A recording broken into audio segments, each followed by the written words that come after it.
Bryan Alvarez here, After Dark Radio. We are here every Wednesday, 2 Pacific, 5 Eastern, Sports Byline Broadcasting Network, as well as TuneIn Radio, YouTube, Twitch, a number of other affiliates as well. We got a lot to get into today. John Kachuba is going to be joining us on the show. We're going to be talking about a lot of stuff. He's written a dozen books, fiction and nonfiction. And titles include Ghost Hunting Ohio, Shapeshifters, A History, and Ghost Hunters on the Trail of Mediums, Dowsers, Spirit Seekers, and other investigators of America's paranormal world. So John Kachuba is going to be joining us here today on the program. Last week, of course, we had a disaster as the phone lines were down. I think it was... whatever it was. Anyway, we'll be rebooking that guest for the first week of February, talking the Shroud of Turin. So I want to apologize for last week's show. But we'll be talking ghosts here today. And I learned a valuable lesson last week, which is it's After Dark Radio and something's always going to go wrong. And so should something go wrong here today, I have a number of stories we can talk about as well. Lots of stuff in the news, including, for those of you who have heard the stories of the orcas that are attacking boats. I'm sure a lot of you have heard these stories. Scientists have now determined that this particular pod of orcas that are attacking boats have their own language. So a lot of orcas communicate with each other, but this particular pod of orcas, these boat-attacking orcas, have a language that has never been heard before. So we can talk about that, as well as how scientists are attempting to communicate with aliens. They've got a secret language they're developing. A lot to get into, but I expect John Kachuba will join us. And so we'll be back in a moment with more After Dark Radio, Sports Byline Broadcasting Network.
Back on the show, Bryan Alvarez here, After Dark Radio every Wednesday. 2 Pacific, 5 Eastern, Sports Byline Broadcasting Network, TuneIn Radio, YouTube, and Twitch.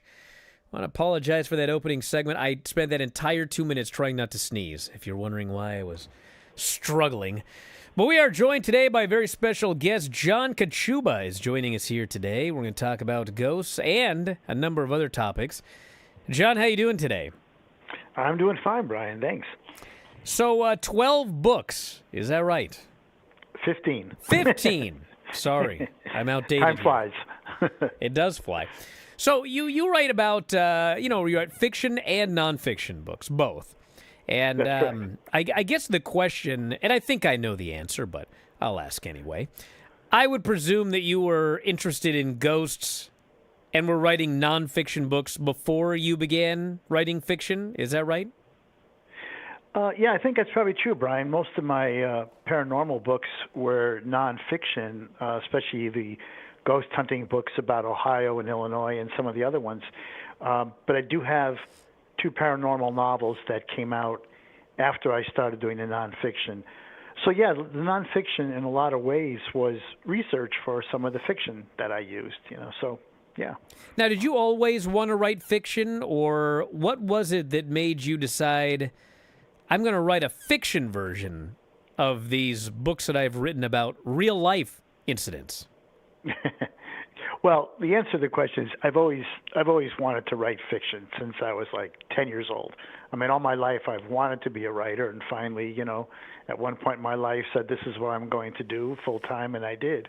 I've always been interested in fiction because I think that fiction actually carries some truth in it as well, but it does it in an entertaining way, So I do have nonfiction books on the paranormal, and they are fact-based, they're evidence-based, based on my own experiences and things like that.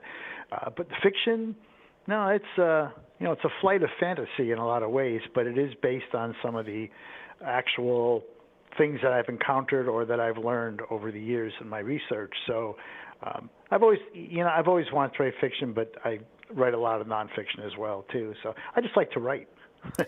So 3 of the books, we're going to be talking about these in particular: The Ghost Hunting Ohio, Shapeshifters, A History, and Ghost Hunters on the Trail of Mediums, Dowsers, Spirit Seekers, and Other Investigators of America's Paranormal World. And I would presume that most people, when they interview you, they want to talk about ghosts and shapeshifters, I would presume. Is that right? Yeah, usually, and Shapeshifters especially, because Yes. It was a finalist in the Bram Stoker Award, so a lot of people know about it. Well, I ask because, believe it or not, what I want to start with is none of those things, because Okay. I was reading a book the other day. When I was a kid, I was super into the paranormal from age 8, 7, 8 or whatever. Mm-hmm. And there was a library, and I used to always go to the library and check out these books. And, here I am 42 years later. I found on eBay one of these books that I read as a kid. It was published in 1978, and I read this book cover to cover the other day. And wasn't quite as good as I remember, but it was still pretty good. But anyway, one of the chapters, they're talking about Bigfoot and the Loch Ness Monster and all of these paranormal creatures and such. But there's a chapter on dowsing. And for some reason, I was really fascinated by this chapter because I don't think I've heard about dowsing since I read this book when I was 8 or 9 years old. It's not really something that people talk about a lot nowadays. I think. I never hear anyone talk about dowsing. But I guess the first question to you would be, is this something that is still a thing in the 21st century? Yeah, I actually do it. Really? So, yeah, it is a thing. So I think a lot of people can do it. I don't think there's a real mystery to it, although I can't necessarily explain how it happens. But I can tell you this. I was on an investigation in Ohio in an old abandoned farm, and I was in the barn, and I had a pair of dowsing rods. And I was just kind of walking around the grounds inside this old barn. And as I did it, I was starting to get a response from the rods. And that means for me, a response is that they start crossing over each other, one in each hand. Now, before you go any further, further, we should explain dowsing. I mean, it's the one in the book that I was reading about was dowsing a water witch, looking for water, Right. where you would get a Y-shaped stick and you hold on to each end of the Y, and so the straight part kind of sticks out, and you walk over to the land or whatever, and allegedly the stick will just like shoot straight down when you're over water or Right. whatever it is that you're dowsing for. And they would Right. call it a water witch. And, it was interesting because the guy that wrote the book was, he's telling the history of dowsing and how, a lot of scientists don't believe there's anything to it, but others. And he said, at the end of this chapter, he goes, I put down the stuff and I went outside and I found a stick and, a Y-shaped stick. And I walked around my backyard and he had a field or whatever.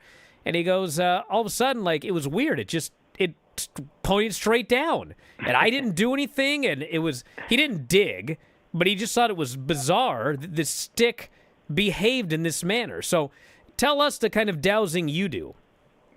So to back up the water witch thing, I knew a guy who was Cherokee Choctaw Indian, and he was a water witch. He did that kind of stuff too. What I do is more typical of what you see today, which is you use two metal rods. They're kind of L-shaped, and you hold the short end, which would be like the bottom of the L, in your hand. Yes. So you have this long thing pointing like a pistol. Yes. And you have one in each hand, and you just, put them out level, and you walk around, and you wait to see a response. Like I say, for me, a positive response is when the rod in my left hand and the rod in my right hand start to move towards each other and maybe eventually cross. So people think that what you're doing is picking up natural energy from the environment. So there's energy in moving water, underground water. There's energy normally just radiating from the earth anyway in all different forms.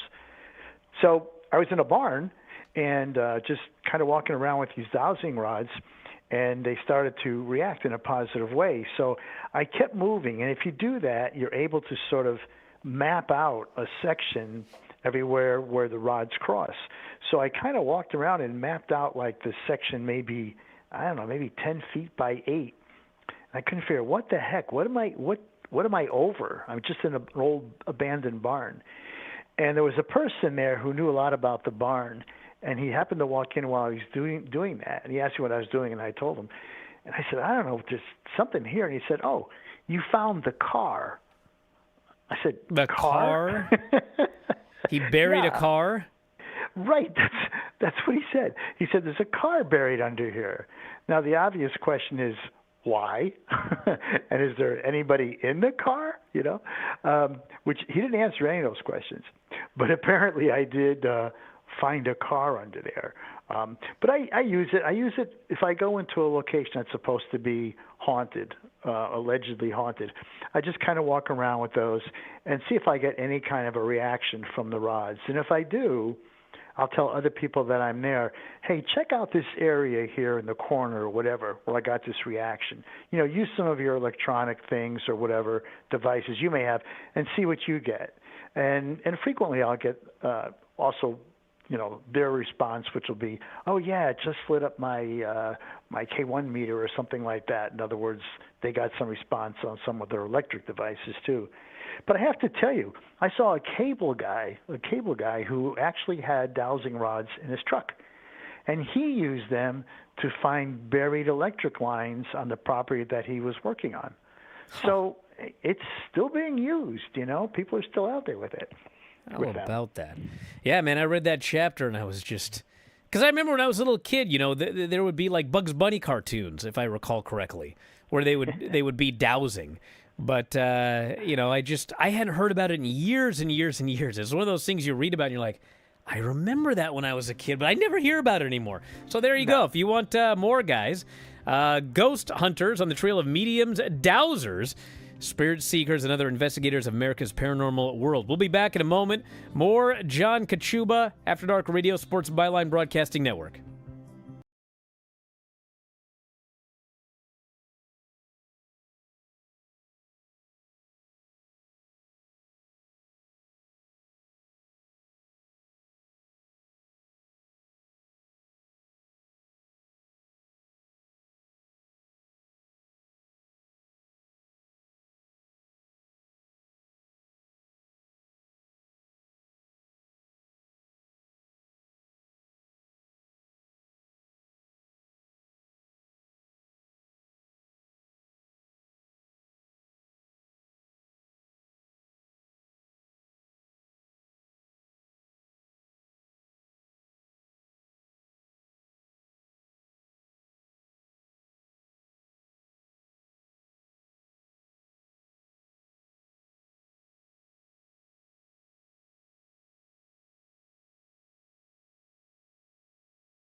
Alvarez here, After Dark Radio, Sports Byline Broadcasting Network, TuneIn Radio, YouTube, Twitch.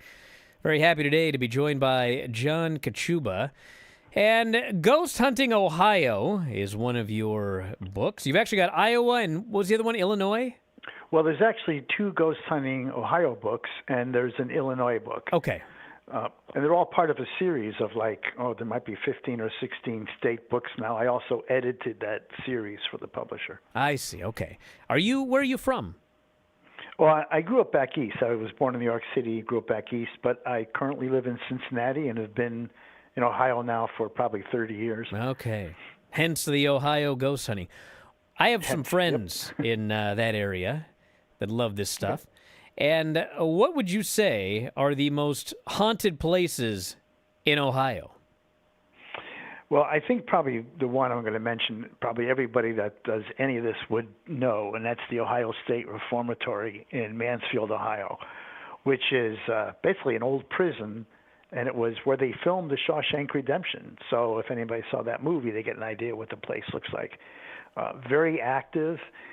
People go there, and they get all kinds of EVPs, electronic voice phenomena, which is when you pick up something on a recorder that you don't actually hear in real time, but when you play back, you hear some kind of a sort of spectral voice or something whispering something like that.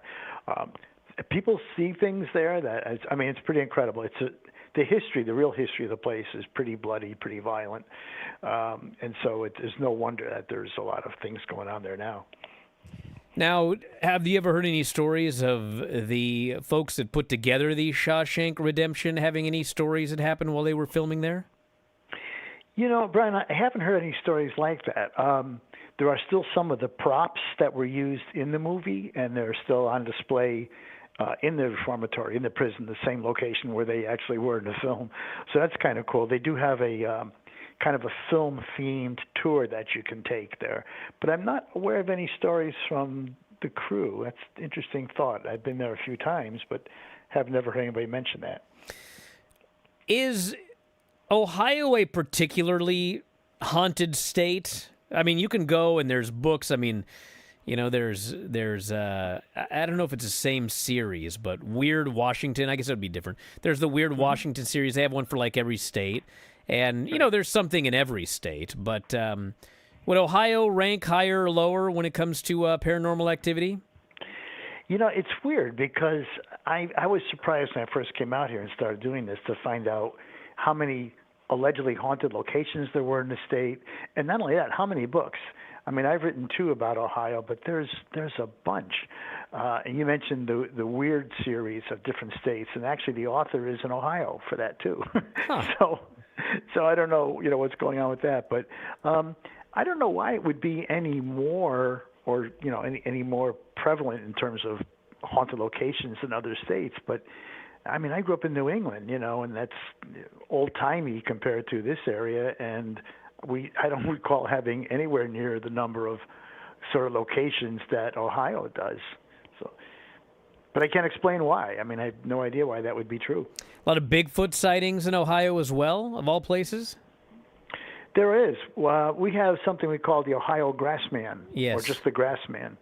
But it's very much like a Bigfoot. The coloring is a little different, but basically the same sort of MO, He's in the woods. He has kind of a weird cry. And I interviewed a guy who had a trailer home down along the river in southeast Ohio who said he was attacked by the Grassman, or the house was. That the thing actually came up and was banging on the walls and actually shaking his trailer. So I don't know how that goes. But, so it's similar to Bigfoot. It is interesting when you mention his house was attacked. You do hear a lot of stories of Bigfoot, Grassman, whatever it is, skunk ape, throwing rocks at houses and I guess attacking houses, so to speak. You rarely hear about them attacking humans. Although, to be fair, if you were out hiking and you vanished and a Bigfoot got you, nobody would know about it. But, it seems that this is not an uncommon thing to go after someone's house, it appears. Yeah, and you're right though about human attacks. I mean, I'm not aware of any. People have sometimes spotted, a Bigfoot or a grass man and said that it saw them, but never seemed to attack. So you wonder if maybe they aren't just trying to ward people off. Hey, this is my forest, these are my woods, get out, but I'm not going to hurt you. Maybe. I don't know. I don't want to find out. I don't want to have a personal encounter and find out for myself, though. Now, I mentioned that book that I'd read when I was a kid, and they talk about Bigfoot and Loch Ness Monster and everything, and they didn't mention anything about Dog Man. That's kind of a new creature of some sort, right. And it's a fairly, I guess, termed Dog Man. It's fairly new. If you presume it's a werewolf, shapeshifter, that sort of thing. I mean, those stories go back hundreds and hundreds of years. But the shapeshifters that you write about, I mean, are we talking Dog Man or what sort of shapeshifters are we discussing? So the book is nonfiction, Shapeshifters, a History. And what I did is I took the shapeshifter character and I sort of traced it in terms of its history. So there have been shapeshifters in almost every culture in the world. I mean, almost every culture has some kind of a shape-shifting character, if not one, several. And they go back as far as prehistoric times. The earliest depiction of a shapeshifter appears on a cave in France, and it comes from the Neolithic period. And if you see it, it's really cool. I have a picture of it in my book, but it looks like a deer standing up on its hind legs. But if you look at the feet and the hands, I'll say the paws, I guess, of the animal, it actually has fingers instead of hooves, right? So it's got fingers on its feet and on its, I'm going to call them hands now. And then the face is turned directly at you, looking straight at you. It has antlers, but the eyes are dead center in the middle of its face like ours. They're not to the side of the head like a typical deer. So anthropologists have been studying that cave painting, and they think that it shows like an ancient, Neolithic shaman in the process of transforming from a human being into a deer. The reason for that was they call it hunter magic. The idea was that you'd go out after your prey, deer in this case, and believing that you shifted into a deer, somehow being able to fool the deer so you can actually get close enough to them to take them as prey. So it goes way back. I mean, it's amazing. And there are so many, there's hundreds and hundreds of different types of shapeshifters. That was the amazing thing that I found in my research. Japan alone has, God, I don't know how many, dozens, scores. So it's just interesting because when you think of shapeshifters, like I got kids, and when they're little, they like to pretend they're an animal. They want to pretend they're a cat. They want to pretend, but they don't have a concept of I am going to turn into a cat, or a cat can turn into a human. There's it never enters their mind that would even be conceivable. But all over the world, all of these different countries and different cultures, it's not like always I'm going to put on the costume of an animal. It's like animals can transform into humans, and humans can transform into animals. And you do wonder, where did that come from, that idea? Yeah, right. Well, I think I'm no psychologist, but when I think about it, and that this is a theme I've kind of explored in the book too, is why is that character, the shapeshifter character, so common? Why do people believe that? And I think that in some ways it's a wish to be transformative. Like there's something about you that, I don't mean you, I mean the generic you, that either you're not satisfied with or makes you unhappy or whatever. Maybe you're not the strongest kid in your class. Maybe you're not the prettiest girl in your class. Maybe you're not the smartest boy, whatever it is. And so by shape-shifting, and I don't necessarily even mean physically as much as just sort of mentally, putting, like they say, a different hat on, you can come across as something different, something that you really aren't but would like to be. So I think there's that kind of wish for transformation in all of us. Some of us act on it, some of us don't act on it. But I'll tell you, what's interesting in one of the studies that I saw, actually many studies, was in France and in Germany around the 16th century, like the 1500s. There were several outbreaks of werewolves, supposedly, who were attacking people and killing them and everything else. And what it turned out was these were people who they looked like normal people, but they acted as wolves. They actually believed that they had transformed into werewolves, so they were murdering people with their bare hands, tearing them apart with their bare hands, eating them, you know. And these are all documented cases of people that eventually ended up, you know, being burned at the stake for what they called werewolfery. But what is that? I mean, that's a transformation. That's a shapeshifter, even though you don't see anything physical. Something happens on a mental level where they believe that they had made that transformation. Well, I feel like that period of time, werewolves were, it was like a thing in the sense that, yes, you had humans that, you know, you just talked about that. They would kill people thinking that they were werewolves. But then you also had these report like the Beast of Gévaudan, this giant wolf-like thing that, you know, people got freaked out about and figured it must be a werewolf. And it likely was some sort of giant animal of some sort.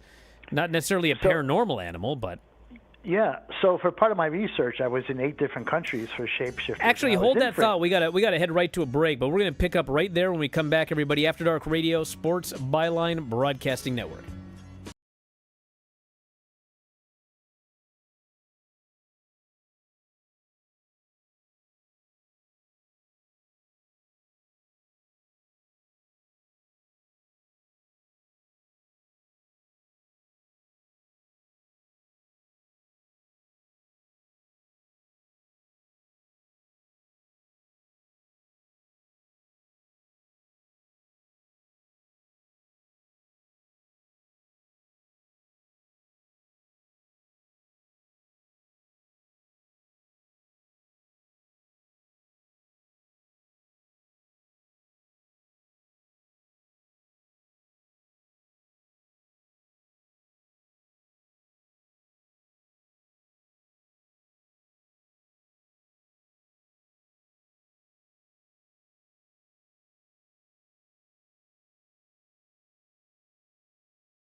Alvarez here, After Dark Radio Sports Byline Broadcasting Network.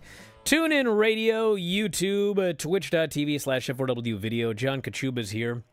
And we were talking about, I guess, werewolves and shapeshifters. Where were we right when that commercial hit us? We were just talking about werewolves, and you mentioned the Beast of Gévaudan in France. Yes. And part of my research, I traveled internationally pretty extensively to write that book, and I was in Gévaudan, that whole province of France, and I visited some of the small little villages where this big beast of whatever it was roaming around in the 18th century, and over a course of a year, murdered over 100 people in these villages. And the interesting thing is that the people that I talk to today, whose family had been there for centuries, there are quite a few of them that still say we are sure that it was a werewolf.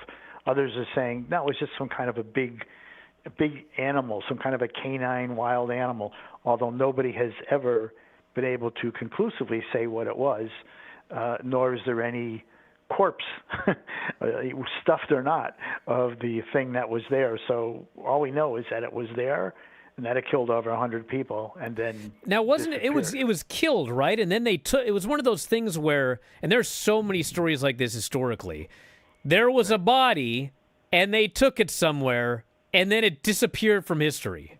Right. That's pretty much right. There was a guy named Jean Chastain who was like a local, I guess, kind of a hunter, and he's the one that's credited for finally shooting this beast. And he apparently had some comments to make about it.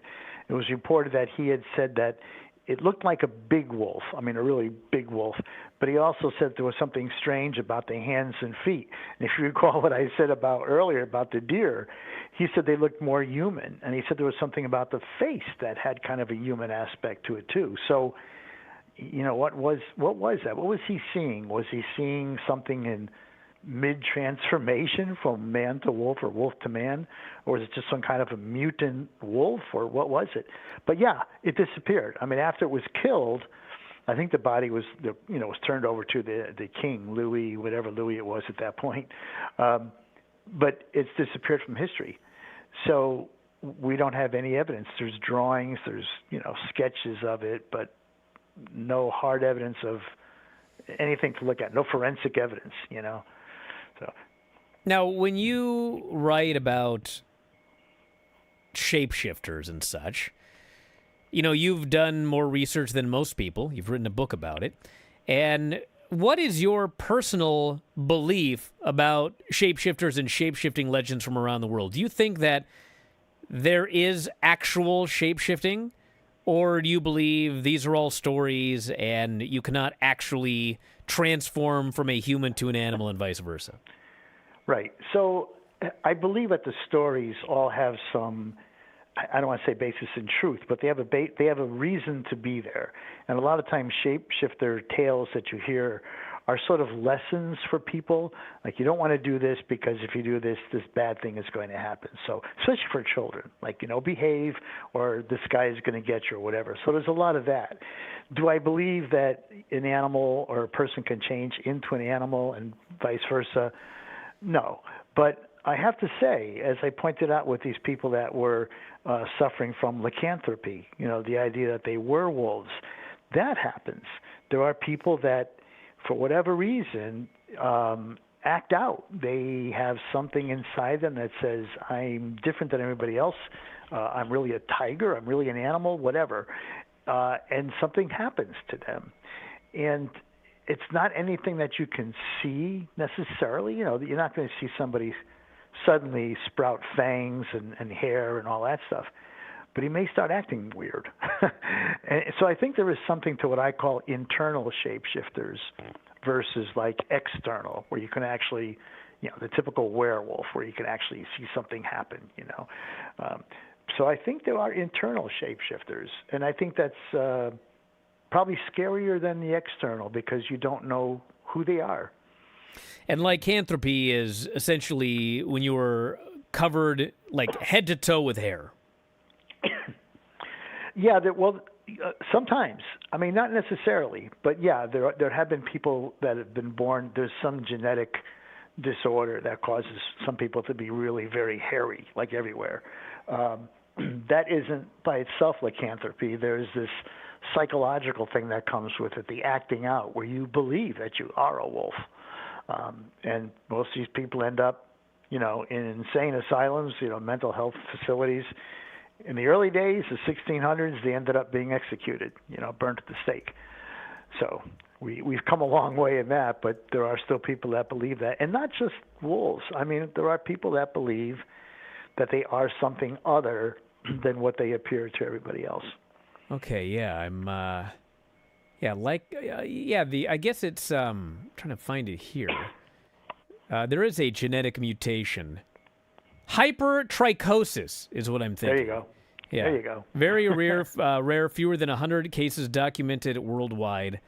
But essentially, you are completely covered with hair. And I'm talking your face, your nose, like everything, completely covered in hair. So right.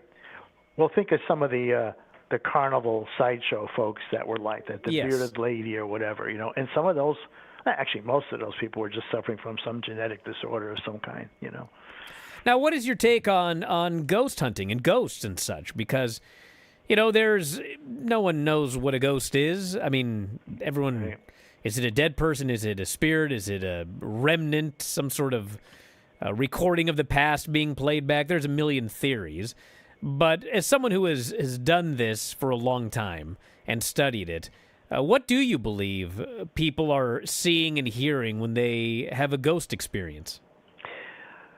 Well, I think, for one thing, that we are capable, or at least some of us are capable, of maintaining some connection with the spirits, with dead people, especially if it's family members. And so, I've been on many investigations with people who claim to be psychics or mediums or whatever, and a lot of them have made some pretty interesting claims at a location that we've been able to verify through other means. So I think there is something there. I think some people can do it. What is the nature of a ghost is always the question. And I do a lot of public speaking, and I give a couple of ideas about what a ghost might be. And one is just the typical sort of stereotypical answer that whatever is sort of eternal in us, if you want to be religious and call it a spirit or soul, that's fine. But whatever it is, continues in some way. And I think that, again, some of us can maintain a contact with that essence, whatever it is now. So that can be a ghost. But I also think that there's some wish fulfillment, too, that we actually can create ghosts with our own mind. And what I mean by that is, if you have somebody very close to you, the family or whatever, who passes away, you go through this intense grieving and mourning state. Then you walk into their apartment 2 months after they've been buried, because you have to clean it out now and get rid of stuff. And there you go. There's your Uncle Joe sitting in the chair smoking his favorite cigar, and he died 2 months ago. And he kind of looks at you, gives you a wink, and disappears, and you never see him again. What is that? People have that kind of experience all the time, especially with loved ones. And I think, to my mind, that is something that we project from ourselves. And I don't mean a hallucination. I mean that somehow that sort of psychic connection we have with people that we love and are close to is stronger than we think, and allows us to actually, for that moment, actually bring Uncle Joe back from wherever you go. And then it doesn't last, a couple of seconds and it's gone. So I think that's another explanation for ghosts.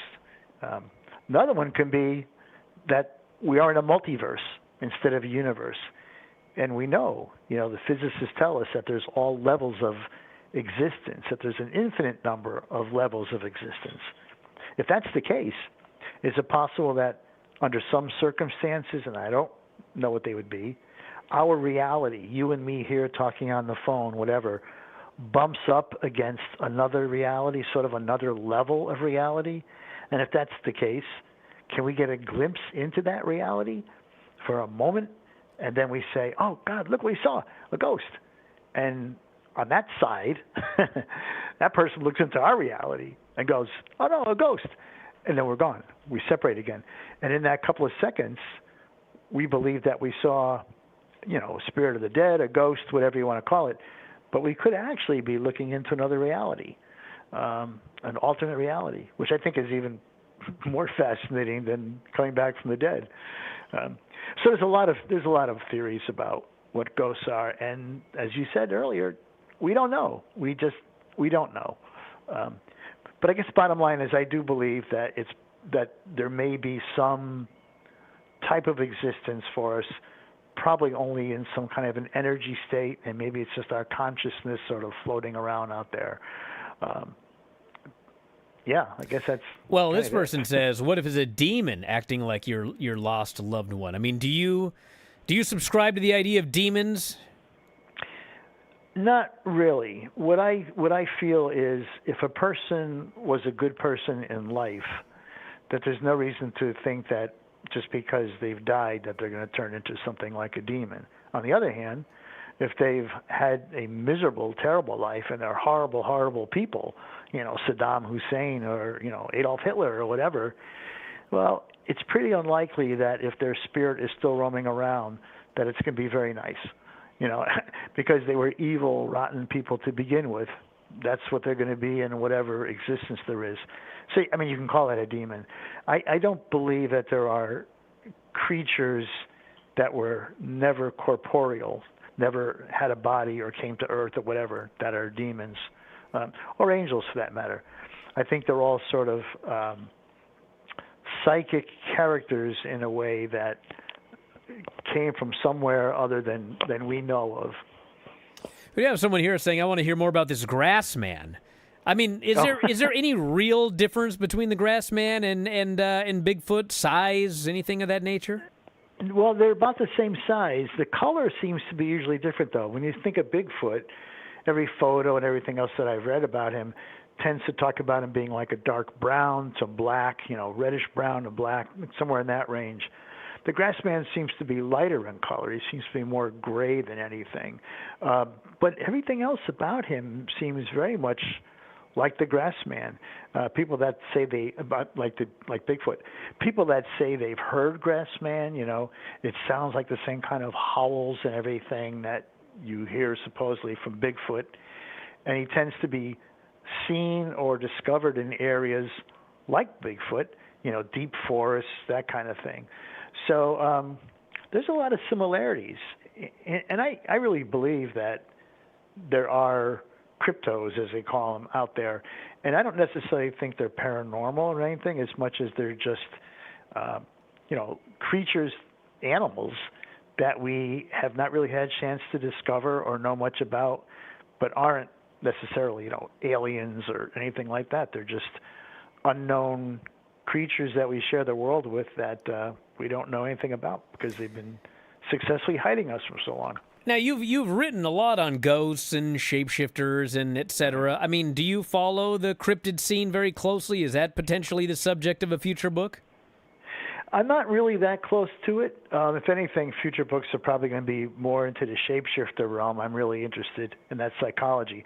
But when you're in this, when you're doing ghost hunting, and I speak at all kinds of conferences and everything, and there's always people that are into, UFOologists, Bigfoot people, cryptos. So there's a whole range of folks. So I got a chance to know a lot of them and talk to them and that kind of thing. But it's not really my main source of interest.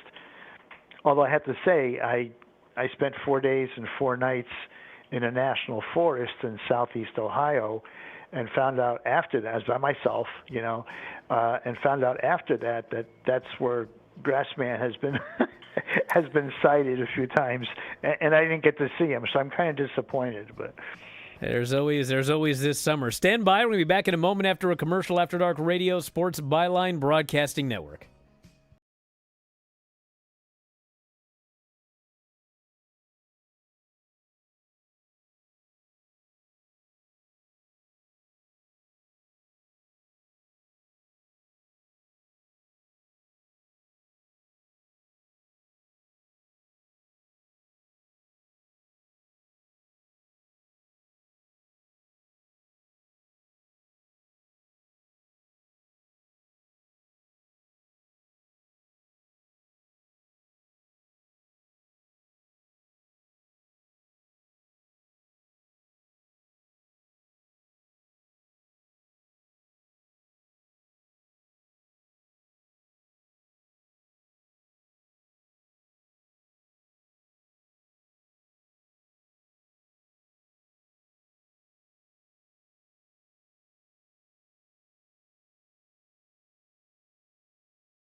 Is here After Dark Radio. We are happy today to be joined by John Kachuba, and he has got 15 books available for you to check out on all sorts of topics, from dowsing to ghost hunting to shapeshifters. And John, let's get some plugs out for everything you've got. Yeah, great, thanks. So my website is a place where you can see all my books and read about them, and that's johnkachuba.com, pretty easily, johnkachuba.com. All my books are available on online dealers like Amazon, Barnes & Noble, Walmart. Any of those folks have them. A lot of your local independent bookstores will have them too. So, so that's what they are. I have a new book out called The Bottle Conjurer, which is historical fantasy, and it's a trilogy, and the first 2 books are already out in print, so they're available. That's all my ghost books and Shapeshifter and everything else. JohnKachuba.com is the website address if you want to check it out. All of the books are up there. And, I think we should do this again sometime, because Shapeshifters fascinated by this topic. And it seems like it's your bread and butter right now. What? I was going to ask a question, but we're out of time. But I got to ask more later. But thank you so much for doing the show today. I really appreciate it. And JohnKachuba.com, everybody, check it out. And, of course, thanks so much for listening. We'll talk to you next time. After Dark Radio, Sports Byline Broadcasting Network.